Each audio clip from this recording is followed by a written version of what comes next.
வந்தோடனே நிலா செமையாக டென்ஷன் ஆயிடுறாங்க. இந்த விஷயம் உங்களுக்கு முன்னாடியே தெரியுமா? உண்மையை சொல்லுங்கள், முன்னாடி தெரியும் தானே அப்படின்னோடனே, ஐயோ கண்டுபிடிச்சிட்டாலே இப்போ என்ன பண்ணுறது அப்படின்னு சொல்லிட்டு யோசிக்கிறார் சோழன். உடனே வந்து அப்படியே அடற மாசேன்னு போகிறாரு.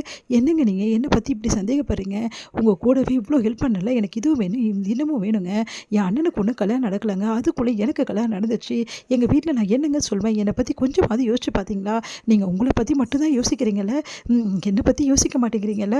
உங்களுக்காக நான் எவ்வளோ ரிஸ்க் எடுத்தேன், ஆனால் என்னை பற்றி யோசிக்காமல் நீங்கள் இந்த கேள்வி கேட்குறீங்கல்ல. விடுங்க விடுங்க, எதை பற்றியும் பேச வேணாம், என்னை நம்பலையா, விட்டுருங்க அப்படின்னு சொல்லிட்டு பில்டப் பண்ணிவிட்டு ஓடி போகிறாரு.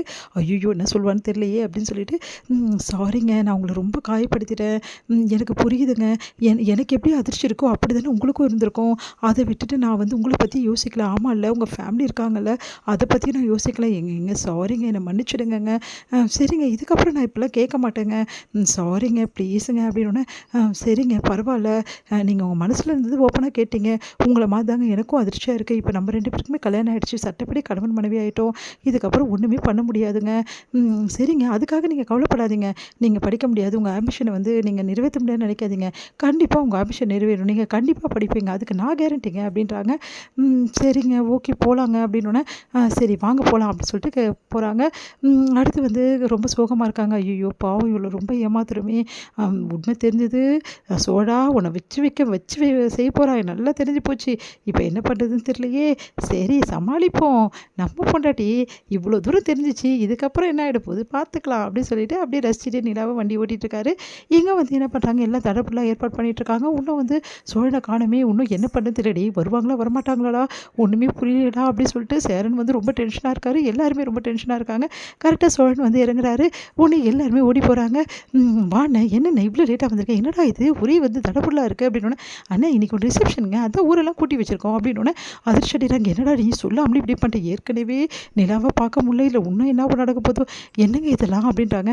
எங்க சாரிங்க, அவங்கள பொறுத்த வரைக்கும் நிஜ கல்யாணம் தானே, இப்போ நிஜ கல்யாணன்றது நம்மளை பொறுத்த வரைக்கும் தெரிஞ்சு போச்சு, அப்புறம் இதெல்லாம் கொஞ்சம் அட்ஜஸ்ட் பண்ணிக்கங்க ப்ளீஸுங்க அப்படின்றாங்க. அப்படியே பார்த்து முறைக்கிறாங்க.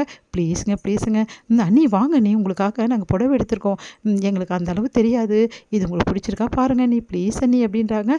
ப்ளீஸ் நிலா அப்படின்னு சொல்லிட்டு சோழன் வந்து கெஞ்சுறாரு. அடுத்து வந்து சரி 2 பேர் ட்ரெஸ் மாற்றிட்டு வாங்க. டே சாரிடா, கேட்காம உங்களை பண்ணிட்டோம், இந்த மாதிரிலாம் ஏற்பாடு பண்ணிட்டோம், இங்கே பாருமா மன்னிச்சிடுமா, வேறு வழி இல்லாமல் தான் பண்ணிட்டோம் அப்படின்னோடனே, சரிங்க அப்படின்னு சொல்லிட்டு நிலா போய் ட்ரெஸ் மாற்றிட்டு வர போகிறாங்க. சோழன் உங்ககிட்ட கொஞ்சம் பேசணும் வாங்க அப்படின்னோடனே, உடனே சோழன் போகிறாரு. ஒரு நிமிஷம் இரு நான் பேசிட்டு வந்துடுறேன்னு. சொல்லு நிலான்னொன்னே, இதில் என்னங்க இது ஊரெல்லாம் கூப்பிட்டு இந்த மாதிரி அமக்கலம் பண்ணிட்டு இருக்கீங்க, இதெல்லாம் நல்லாவா இருக்குது?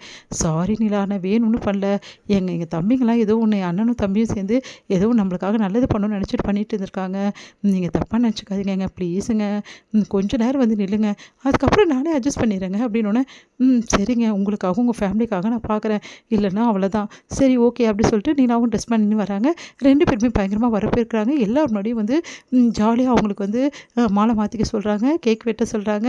அடுத்து வந்து இங்கே சூப்பராக செலிப்ரேஷன் பண்ணிகிட்ருக்காங்க. இதெல்லாம் பார்க்க வந்து அவங்க அத்தை ஃபேமிலிக்கும் அவங்க வந்து பெரியப்பா ஃபேமிலிக்கும் வயிறாக எரியுது, பார்த்து டென்ஷன் ஆகிறாங்க. அடுத்து வந்து நிலா கிட்ட வந்து சாப்பாடுலாம் வந்து பரிமாற சொல்கிறாங்க. அப்போ நிலா கிட்ட வந்து நீங்கள் வந்து சோழனை கூட்டி விடுங்க, சோழன் நீ ஊட்டி விடுறா அப்படி சொன்னோன்னே அப்படியே பார்த்து முழிக்கிறாங்க. ப்ளீஸுங்கன்னு சொல்லி கண்ணை காட்டணுன்னு சரி வேறு வழி இல்லாமல் வந்து நிலா ஊட்டி விடுறாங்க. 2 பேரும் மாற்றி ஊட்டிக்கிறாங்க. ரொம்ப சந்தோஷப்படுறாங்க. சேரன் வந்து அப்படியே ரொம்ப சந்தோஷப்பட்டு இருக்காரு. வீட்டில் எல்லாருமே ரொம்ப சந்தோஷப்படுறாங்க. உடனே வந்து பார்த்தீங்களா என் பையனையும் வந்து மருமகளையும், இதுக்கப்புறம் யாராவது ஒருத்தர் நாக்கு மேலே பல்ல போட்டு ஏதாவது பேசுனீங்க, அப்புறம் நான் நடக்கிறதே வேறு அப்படின்னு சொல்லிட்டு செம்மையாக டென்ஷன் ஆகிறாரு சோழனோட அப்பா.